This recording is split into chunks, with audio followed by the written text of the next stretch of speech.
Hello everyone and welcome back. So for the past few days I've been driving the 2024 Audi Q2. I just came to this very nice mountain road to have a look at this car and show you what it's all about. It won my heart, and not just because it's painted in red. This place is very calm, barely any cars passing by, and I mean during sunset the red color pops so good.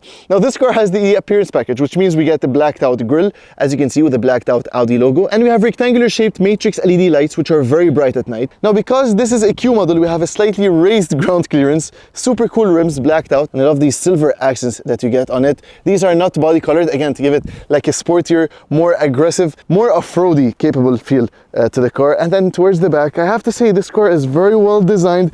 Look at how it glistens under the sunlight. I mean, cute LED daytime running lights with the quattro emblem down at the bottom. Now the trunk is currently filled with my camera equipment, which kind of gives you an idea of what this space looks like and how much you can fit in it. And below it, if I raise it up with everything, we have a spare tire, as you can see. So this is the view that you get sitting behind the wheel of the 2024 Audi Q2, and I have to say I really appreciate its funky design in the interior, especially towards those air vents. Everything feels very high quality to use. The knobs and dials in this car. We have a sports leather wrap steering wheel, which is D-shaped, buttons on the left to control that screen for the driver, and then on the right for your multimedia stuff, as well as voice command and phone.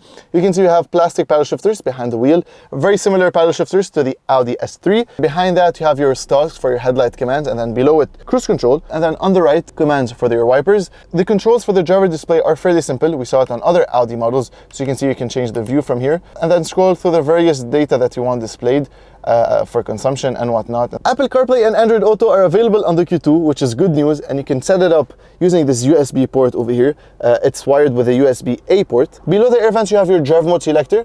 You can scroll through the various drive modes, keep it in dynamic obviously for the most fun drive. Start stop button with parking sensors, hazards, and then traction control, and you can obviously turn off or on that screen via this button. And please look at how premium those dials look on the Q2. I mean, very high quality knobs. You can see it's a dual zone climate control for the driver and for the passenger. Now storage area isn't really that much in this car. We have two cup holders with a small space to put your phone, and it's pretty easy to operate. You can use it to downshift and upshift, and putting it into reverse will turn on the backup camera. Now the Q2 doesn't get a touchscreen, so you still have to use Audi's joystick, which again feels really high quality. Everything is right to your reach with the shortcut buttons all around. It's always, nice to have it. And the volume knob is over here. Again, very similar to the new Audi models with the whole touch stuff, but again, having a physical dial is always a plus for me. Electronic parking brake and auto hold functions are placed over here, and then we have a nice leather wrapped armrest. If you lift this up, we have another USB port as well as an AUX port, and then opening the glove box, you can see it's pretty wide, and we have two SD slots and a CD reader, which is, I believe, the same unit that we saw on the Lamborghini Aventador. And testing the back seats in the Q2, I'm 186 centimeters, and I have to say headroom is pretty good. I have this bit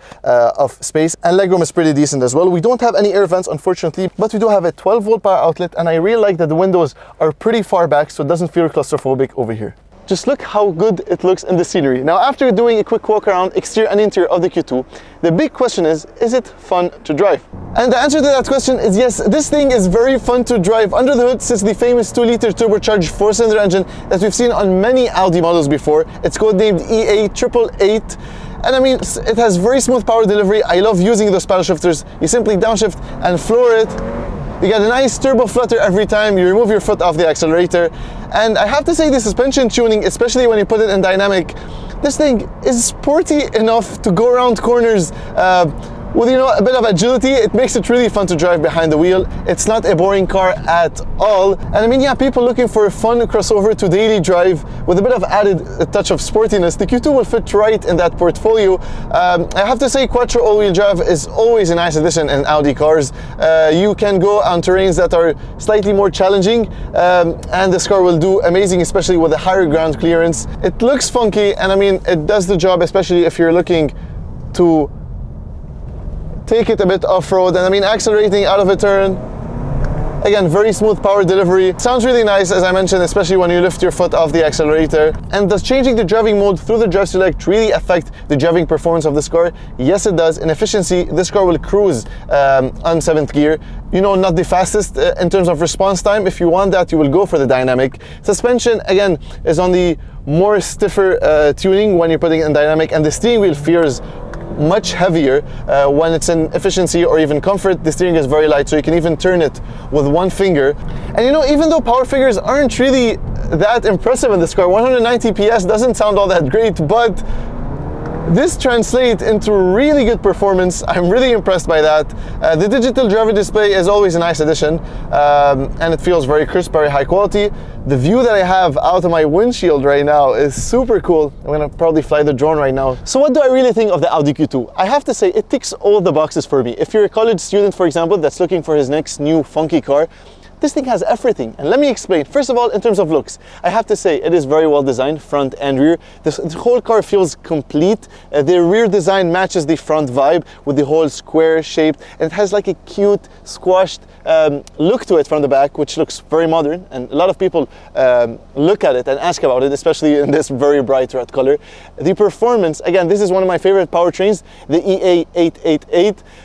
It's a 2-liter turbocharged 4-cylinder engine that most VAG cars are using, and it's a very reliable engine. You can go hundreds and thousands of kilometers without having to worry. You still have to change the water pump, I believe around 60,000 kilometers. So I think that's the only issue with these engines. And the transmission is super quick. You know, I like that this car is fun to drive. Usually you wouldn't expect that in crossovers, especially if you're looking like at a different market. German cars are always fun to drive, and especially Audis. So whatever model you get from the whole Audi range, you will get a fun and exciting ride. And the interior, despite a bit of, you know, people saying that it's a bit dated, I genuinely really enjoy having it because it still feels analog to a certain point. I like this lifted center screen, which is not integrated into the dash. We do have a digital driver display, which is all you really need. Apple CarPlay is there. The air vents have to be my favorite part of it, with the you know, twisting high quality aluminum accents that you have, and the seating position is just up there. And practicality, you have a large trunk to fit all your stuff and all your friends in the back seats. So make sure to call Audi Lebanon, book a test drive, get to spend a few hours with it, or maybe a few days, and then really see that that is all you really need in your first car. I'll see you in the next one.